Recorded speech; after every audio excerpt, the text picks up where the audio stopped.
Look how much damage the Expo does. It's so freaking trolly, man. It's super annoying to play against Expo. If it gets on your tower, you're done. Still, like with Rocket, it gets like 700 damage or something. It's a good card, but it's not OP. It does so much damage so quick and it lasts so long. Yikes, bro. That's all I can say. And don't act like if you had it, you wouldn't play with it, dude. I don't think that you should be able to put something on your side and shoot. So even though it's high skill, it doesn't matter. It's still too strong. My mind is still blown. The Expo didn't shoot the giant skeleton. A deck that some say may never die. There are over 100 cards in Clash Royale. Almost every card has been hated by the community at some point. We've seen cards like Royal Giant buffed to an unbelievable strength and dominated the game, especially in lower arenas. More recently, we've seen Elixir Golem paired with Battle Healer and Barbarian Hut, destroying even the best of players with seemingly little to no effort. But none of these are like Expo. Expo's different. Expo has a way of making players feel hopeless and defeated before the match has even started. But why? Why has Expo remained so dominant almost 5 years later? To understand that, we need to think about what makes Expo unique. There are only 3 cards in Clash Royale that can attack an opponent's tower from the other side of the map: Princess, Mortar, and Expo. Then what makes Expo so terrifying to verse compared to the other 2? Well, it's the elixir cost. Expo is 6 elixir and is an offensive card with its primary purpose to take towers. We know that it's intended to be an offensive card because it's in the game description and from playing it ourselves. This means that the 6 elixir cost that you're paying for is for the Expo's offensive ability, not its defensive ability. This is where the first problem comes in. For Expo to be worth 6 elixir, it needs to be a strong offensive option that could compete with all the other win conditions in the game. And it is. But then it also has that unique ability of taking towers from the other side of the map. And that's the second problem. Expo has to be met with a response at the bridge when played. Let me rephrase that. The 10th most expensive card in the game has to be beaten at the bridge.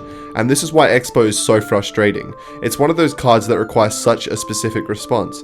But let's compare Expo to cards like Golden Barrel or Graveyard. Golden Barrel is countered by Log, but you can also counter it at a little expense with any cheap card in the game, even if they outcycle your Log. Graveyard is countered by Poison, but you can also counter it with a wide variety of troops, even if they outcycle your Poison. But with Expo, yes, you could argue it is also countered by Rocket, and then you can also counter it with Royal Giant or other tanks, but that's the issue. Expo forces out a specific expensive response due to its high elixir cost and ability to take towers from the other side of the map. I want to repeat that because it's so important. Expo forces out specific expensive responses due to its high elixir cost and ability to take towers from the other side of the map. And Expo players use this to their advantage by playing Expo Cycle. If an opponent has a counter to Expo like Royal Giant, then you just play Expo, let them play Royal Giant, and counter it with cheap cycle cards, and all of a sudden you're back to another Expo. And they don't have Royal Giant anymore and are unlikely to have another good counter to Expo, especially as good as Royal Giant is. So you simply defend your Expo as hard as possible and repeat that for the rest of the game until you can cycle spells on their tower. In theory, this sounds perfect for the Expo player, but how do they actually defend with a deck full of cheap cycle cards?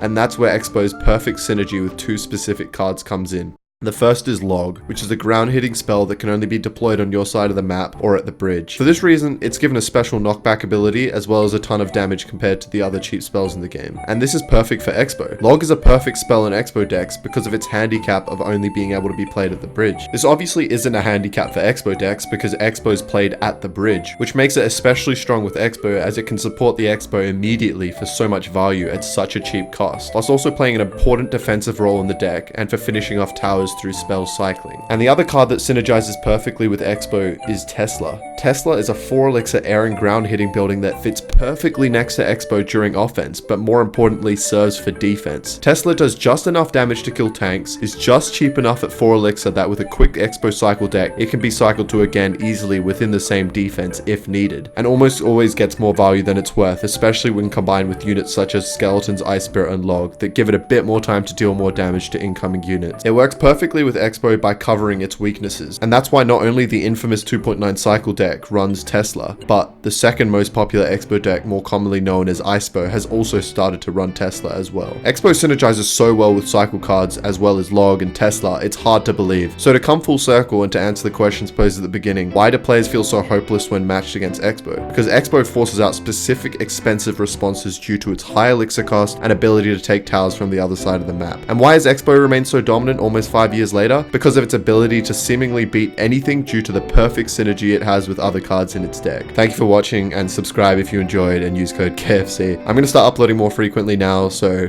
prepare yourselves.